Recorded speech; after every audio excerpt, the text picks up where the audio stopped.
Tahun 2023, tahun untuk bangkit, jadilah pemenang. The year to rise up, be victorious. Kalau kita melakukan pesan Tuhan ini, saya yakin kita akan berkata bahwa tahun 2023 akan lebih baik dibandingkan tahun 2022. Yang percaya katakan amin. Padahal banyak hamba-hamba Tuhan dan juga para ahli mendapatkan bahwa tahun 2023 adalah tahun yang berat. Pandemi belum selesai. Perang Rusia-Ukraina juga belum selesai. Yang mengakibatkan krisis ekonomi dan krisis energi. Sepertiga dari negara di dunia, yaitu sekitar 70 negara, diperkirakan mengalami resesi. Bahkan negara yang tidak mengalami resesi, ratusan juta penduduknya merasakan seperti sedang resesi. Sekitar 47 negara sedang antri menjadi pasien IMF, International Monetary Fund.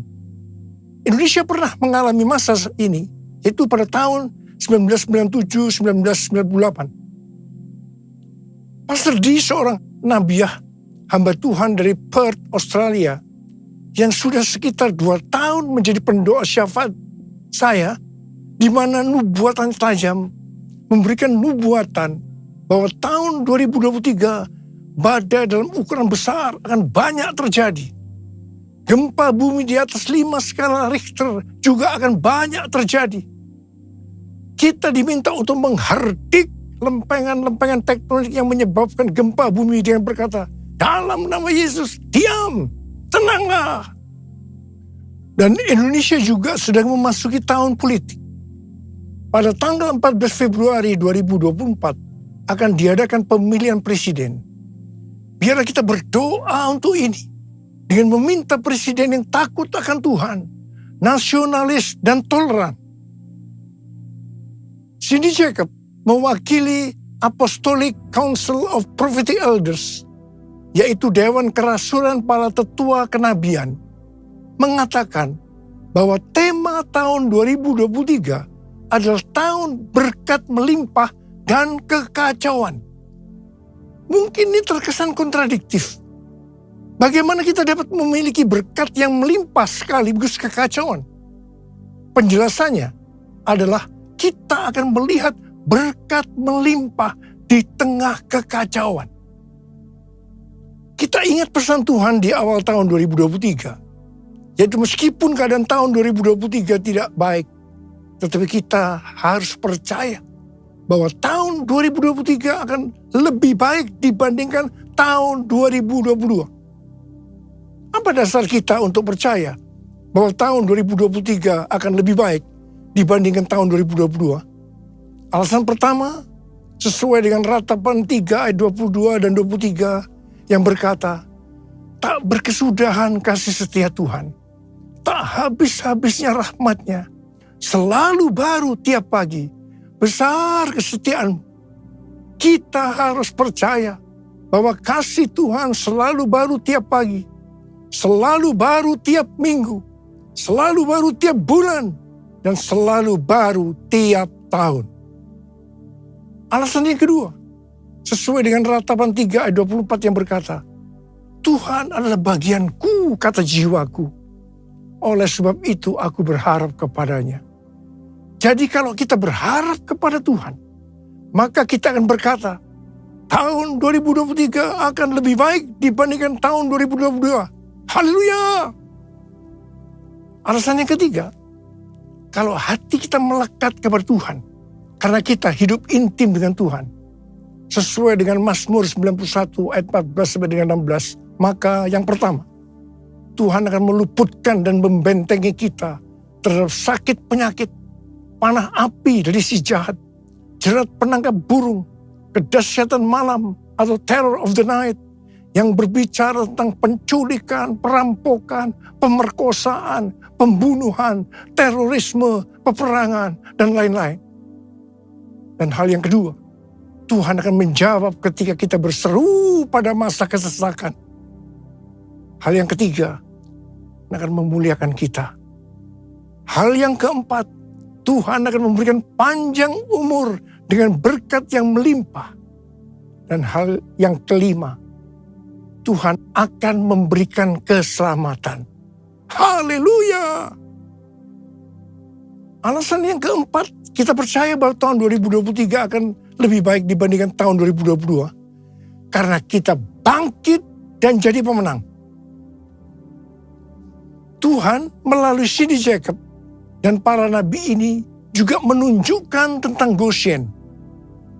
Goshen adalah tanah yang diberikan kepada anak-anak Israel ketika Yusuf menjadi Perdana Menteri di Mesir. Ini adalah tanah pilihan. Tanah ini menyediakan bagi mereka makan selama 7 tahun dalam masa kekeringan. Mulai tahun 2023 ini, kita akan mengalami tahun-tahun yang sulit. Tetapi Tuhan mengungkapkan kepada kita bagaimana membangun Goshen kita untuk tahun-tahun mendatang. Tuhan akan membukakan cara-cara yang harus kita lakukan. Dan Tuhan juga berbicara melalui Yesaya 60 ayat 6 yang berkata, sejumlah besar unta akan menutupi daerahmu. Unta-unta muda dari Midian dan Eva. Mereka semua akan datang dari Sheba, akan membawa emas dan kemenyan, serta memberitakan perbuatan masyhur Tuhan. Berkat datang untuk anak-anaknya yang sungguh-sungguh melekat kepada Tuhan. Unta-unta akan datang membawa berkat keuangan kepada kita. Tuhan mengingatkan bahwa berkat materi yang kita dapatkan bukan hanya untuk kita sendiri, tetapi untuk dibagikan kepada mereka yang nantinya berkekurangan dan butuh bantuan. Aku percaya berkat-Mu atasku melimpah, kebajikan, kemurahan selalu mengikutiku. Ku puji, ku sembah Kau Tuhan. Kebajikan, kemurahan selalu mengikutiku. Ku puji, ku sembah Kau Yesus. Tuhan berbicara kepada kita untuk bangkit dan jadi pemenang melalui kitab Hagai. Tuhan berbicara melalui Nabi Hagai kepada Zerubabel bin Shealtiel, Bupati Yehuda, dan Yosua bin Yosadak, Imam Besar, untuk mengajak bangsa Israel membangun bait suci. Tuhan menegur bangsa Israel, karena selama ini mereka hanya sibuk membangun rumahnya sendiri. Tetapi rumah Tuhan tidak dibangun dan tetap menjadi reruntuhan. Akibatnya, mereka menabur banyak, tetapi membawa pulang hasil sedikit. Mereka makan, tetapi tidak sampai kenyang. Mereka minum, tetapi tidak sampai puas. Mereka mendapat upah, tetapi tidak pernah cukup. Karena seperti ditaruh di dalam pundi-pundi yang berlubang. Banyak pengeluaran yang tidak terduga, seperti sakit penyakit, dicuri, ditipu, dirampok, dan lain-lain terjadi. Mari, kita sekarang introspeksi, melihat diri kita masing-masing. Apakah keadaan kita seperti keadaan orang Israel pada waktu itu? Karena itu, masuk tahun 2023, Tuhan berkata kepada kita, bahwa ini adalah tahun untuk bangkit, jadilah pemenang. Kita diminta untuk bangkit dan membangun manusia rohani kita. Kita mesti menjadi serupa dengan gambar Yesus. Kita harus menjadi murid Tuhan Yesus. Kita harus menjadi pemenang.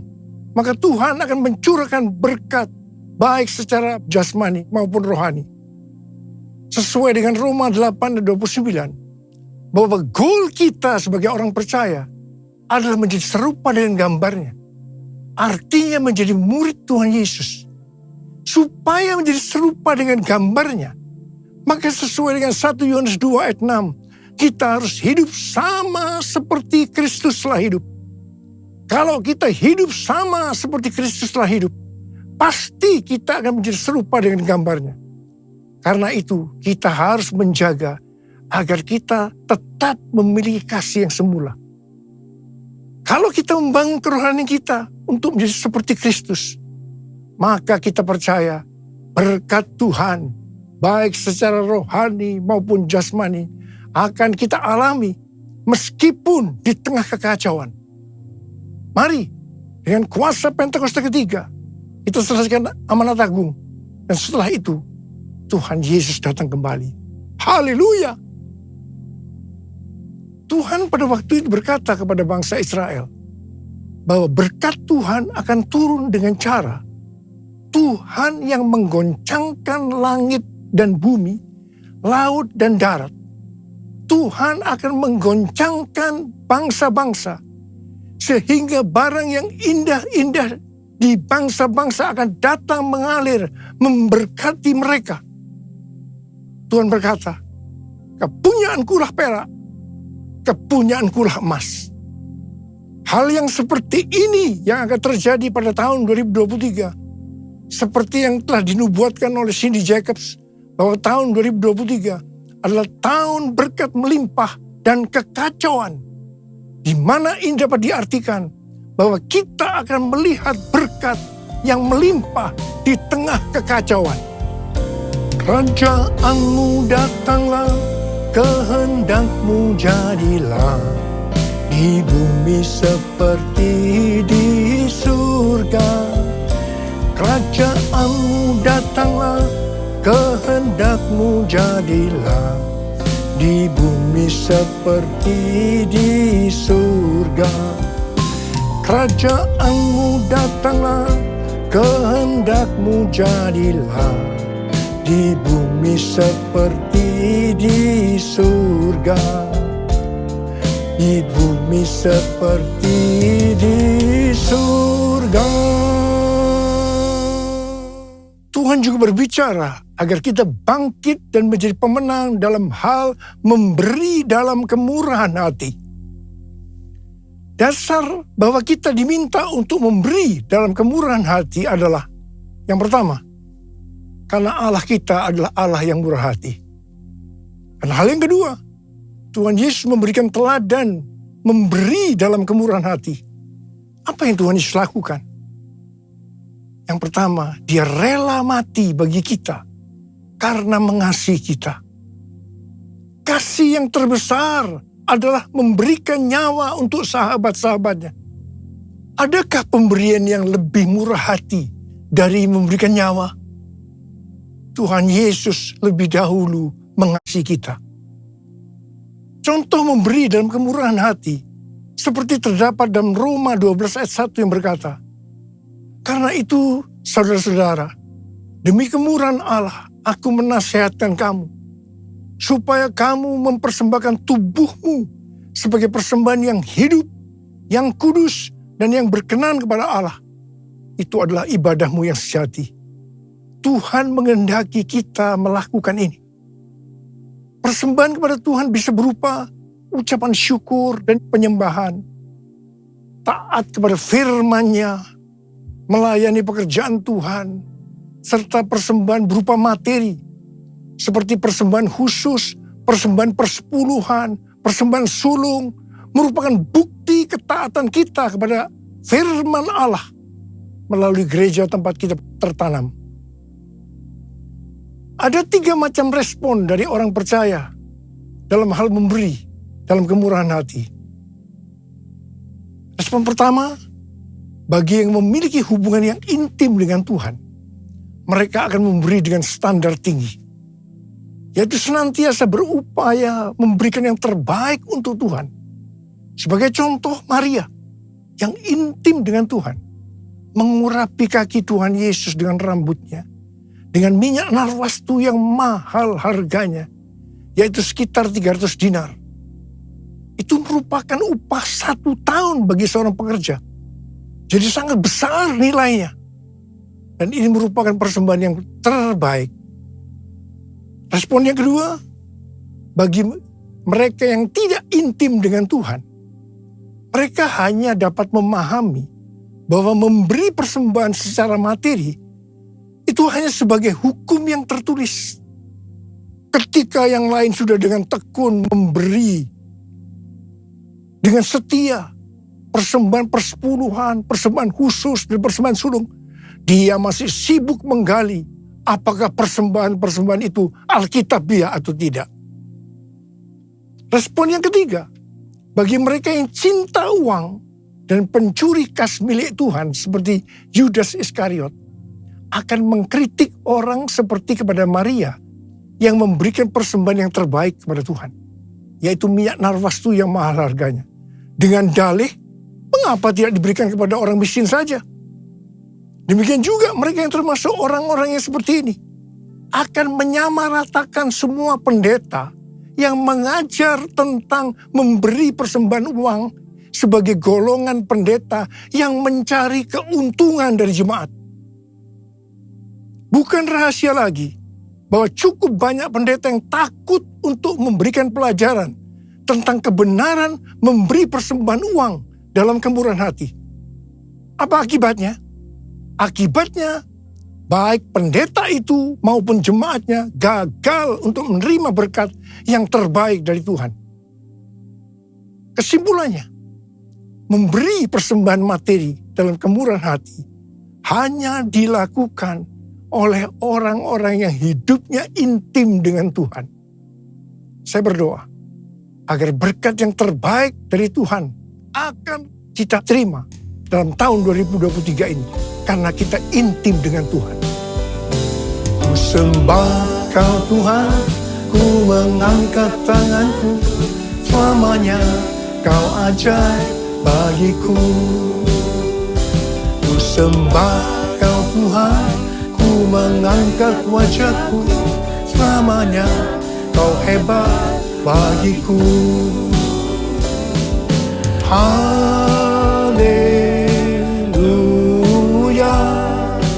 haleluya, haleluya, haleluya, haleluya,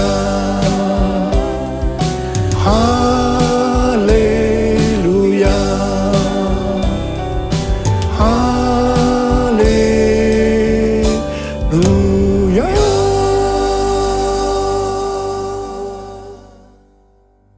Sudah lebih dari 12 tahun Tuhan berbicara kepada kita tentang persembahan sulung dari Amsal 3 ayat 9 dan 10 yang berkata, muliakanlah Tuhan dengan hartamu dan dengan hasil pertama dari segala penghasilanmu. Maka lumbung-lumbungmu akan diisi penuh sampai melimpah-limpah. Dan bejana pemerahanmu akan meluap dengan air buah anggurnya.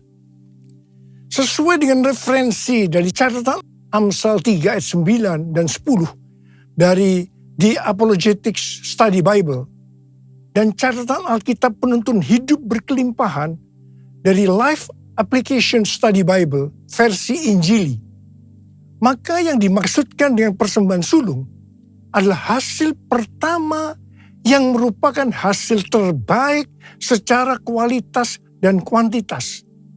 Hasil pertama dari gaji kita, bukan sisa-sisa. Persembahan sulung untuk tahun 2023 adalah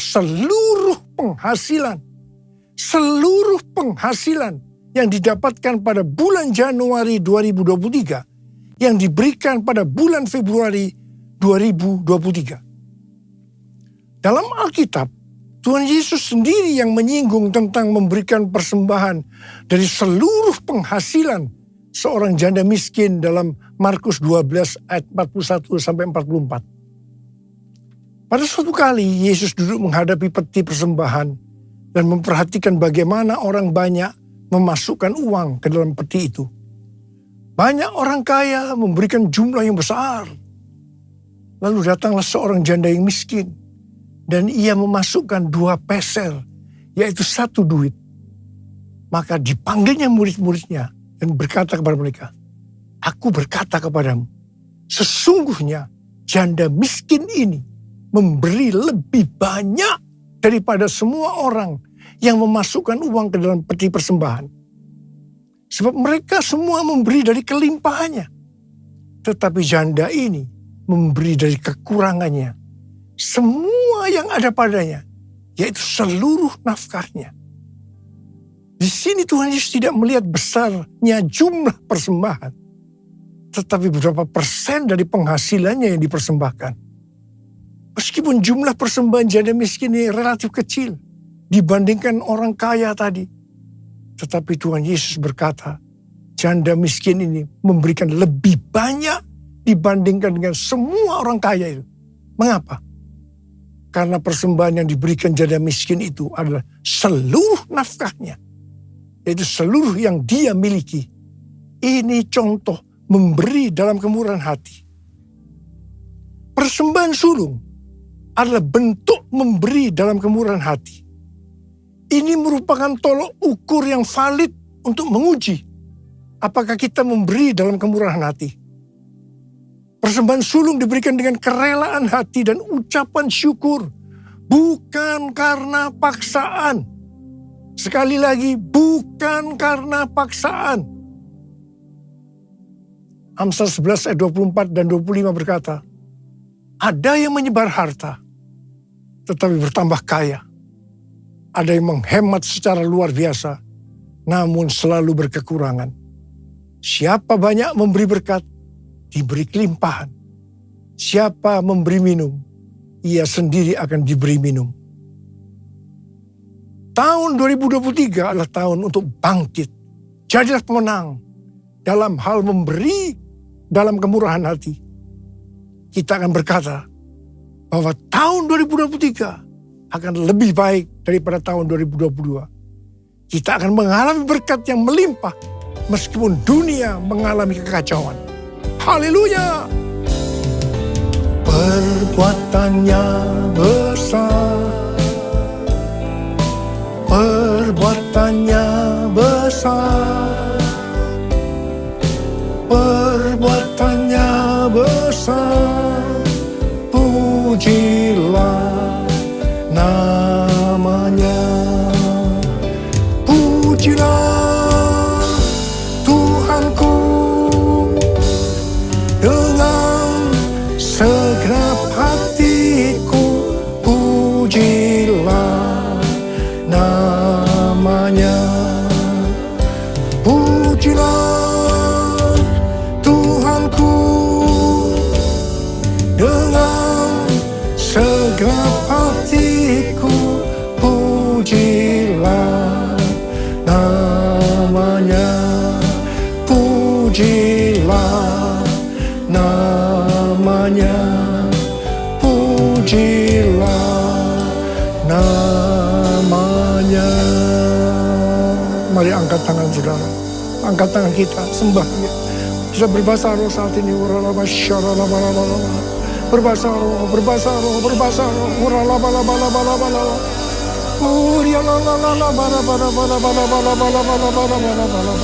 Berbahasa roh, berbahasa roh, berbahasa roh.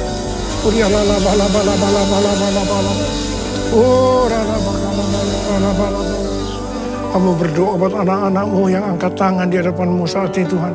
Ajarlah kami memberi dengan kemurahan hati.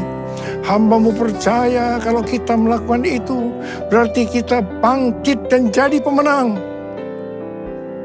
Dan hamba-Mu percaya di tengah kekacauan dunia, berkat yang melimpah akan kami terima.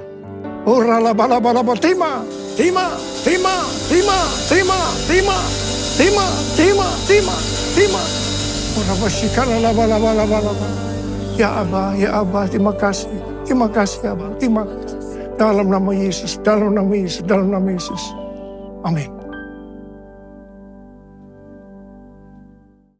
Mari saudara-saudara sekalian, kita akan masuk dalam perjamuan kudus. Kita akan mengingat ayat ini. Setiap kali kamu makan roti ini dan minum cawan ini, kamu memberitakan kematian Tuhan sampai Ia datang. Perjamuan kudus adalah perjamuan Tuhan Yesus sendiri. Setiap kali kita masuk dalam perjamuan kudus, ini pesan Tuhan buat kita semua. Biarlah ini menjadi peringatan akan daku. Peringatan akan daku. Karena itu mari, kita tundukkan kepala. Arahkan hati pikiran kita kepada kebaikan Tuhan. apa yang dia telah berbuat dalam hidup ini. Siapakah kami ya Aba sebelum kami mengenal Engkau? Kami semua orang berdosa. Upah dosa adalah maut, mati. Tapi Engkau yang tidak berdosa telah dijadikan dosa oleh karena kami. Kau harus turun dari surga mulia, mati, ganti kami dengan penderitaan yang luar biasa.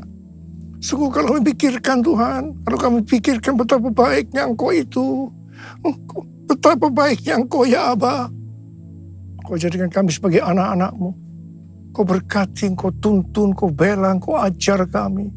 Tuhan terima kasih. Terima kasih berkebaikan-Mu. Terima kasih Kau tegur juga kalau kami salah ya Aba. Itu Engkau ya Aba. Itu Engkau ya Aba. Tuhan akan memberkati kita melalui perjamuan kudus. Tapi Tuhan mau kita makan dan minum dengan cara yang benar. Karena itu masing-masing sekarang berdoa. Introspeksi, lihat keadaan diri masing-masing. Jangan menyimpan dosa. Kalau ada dosa yang Tuhan ingatkan, langsung akui di hadapan Tuhan. Akui di hadapan Tuhan. Ampuni kami. Ampuni. Ampuni kami. Ampuni kami. Ampuni kami. Ampuni kami Tuhan. Ampuni anak-anak-Mu. Bapa, layakkan kami masuk dalam perjamuan kudus. Terima kasih. Dalam nama Yesus kami berdoa. Amin. Sekarang, mari angkat roti di tangan kanan kita tinggi-tinggi. Sebab apa yang telah kuteruskan kepadamu telah aku terima dari Tuhan. Itu bahwa Tuhan Yesus pada malam waktu ia diserahkan mengambil roti. Dan sesudah itu ia mengucap syukur atasnya. Ia memecah-mecahkannya dan berkata, inilah tubuhku yang diserahkan bagi kamu. Perbuatlah ini menjadi peringatan akan aku. Sudah dikasih Tuhan. Bukankah roti yang kita pecah-pecahkan ini adalah persekutuan kita dengan tubuh Kristus? Mari kita makan dalam nama Yesus.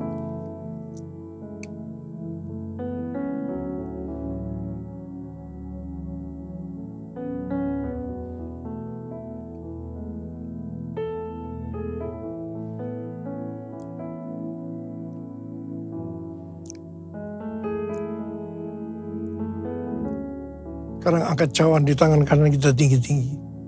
Bukan juga yang mengambil cawan sudah makan lalu berkata, cawan ini adalah perjanjian baru ini menceritakan oleh darahku. Perbuatlah ini setiap kali kamu minumnya menjadi peringatan akan aku. Sudah dikasih Tuhan. Bukankah cawan pengucapan syukur yang atasnya kita ucapkan syukur adalah persekutuan kita dengan darah Yesus. Mari kita minum dalam nama Yesus.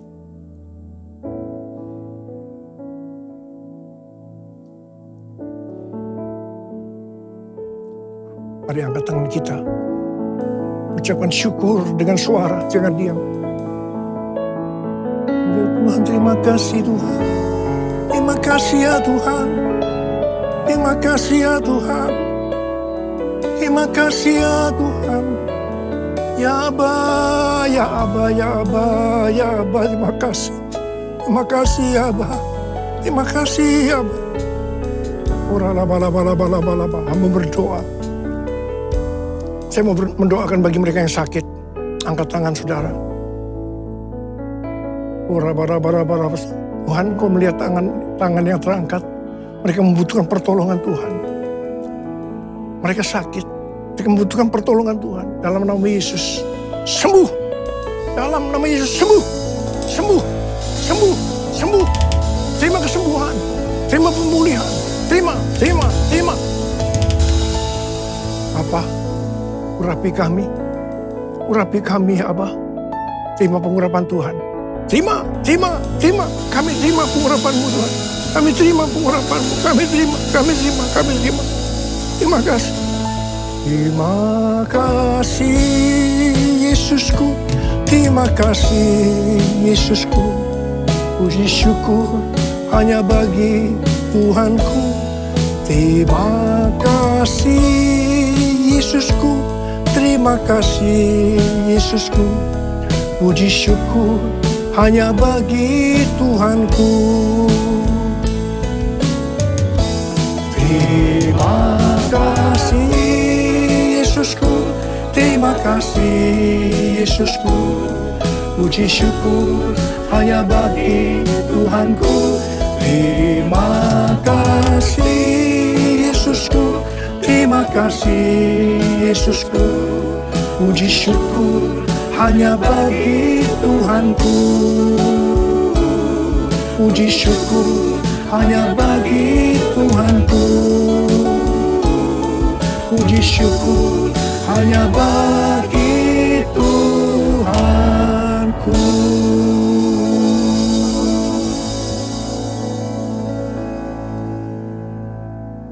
Mari angkat tangan saudara, terimalah berkat Tuhan. Kasih karunia yang berlimpah-limpah daripada Allah Bapa dalam anak yang tunggal Yesus Kristus. Persekutuan yang manis dengan Roh Kudus menyertai saudara sekalian mulai hari ini. Sampai Tuhan Yesus datang menjemput kita di awan-awan. Dan bahkan sampai selama-lamanya. Yang percaya bersama-sama katakan, Amin.